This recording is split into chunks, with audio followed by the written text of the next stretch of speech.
Atom छा आहिनि? Atom उहे सिरूं आहिनि जिन मंझां हर शइ ठहियलु आहे।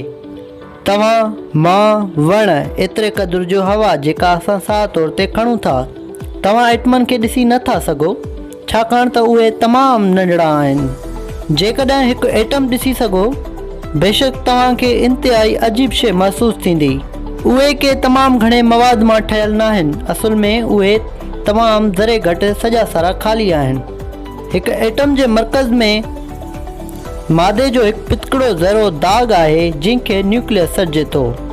उन जे चौधारी जीअं सिज जे चौधारी असांजा ग्रह प्लैनेट्स आहिनि, मादे जा वेतर पितकड़ा ज़रड़ा हूंदा आहिनि जिन खे इलेक्ट्रॉन चयो वञे थो। पर न्यूक्लियस ऐं इलेक्ट्रॉन जे विच में तमामु घणी ख़ाली जाइ हूंदी आहे।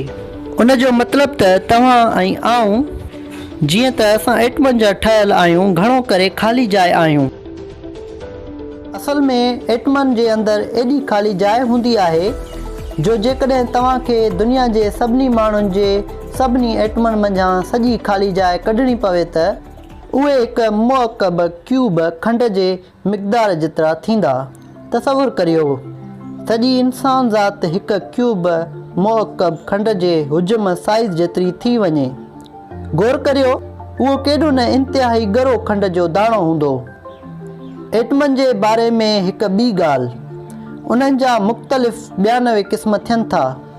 कुझु ॿिया बि क़िस्म आहिनि जेके फितरत में वजूद नथा रखनि पर साइंसदाननि ठाहिया आहिनि। ईअं जीअं तव्हां लेगो सिरनि प्लास्टिक जा ठहियल टुकड़ा जिन सां ॿार मुख़्तलिफ़ शयूं ठाहींदा आहिनि, जे मुख़्तलिफ़ गॾब सां हिकु घर या हिकु कुतो या हिकु ॿेड़ी ठाहे सघो था, तीअं एटम मुख़्तलिफ़ ॻंढापनि में गॾिजी हिकु गुलाब या हिकु वण या हिकु नओं ॼावल ॿार ठाहिनि था। असीं सभु एटमनि जो मेड़ आहियूं। असीं सभु हिक ॿिए खां मुख़्तलिफ़ आहियूं छाकाणि त असां सभु एटमनि जा मुख़्तलिफ़ ॻंढापा आहियूं।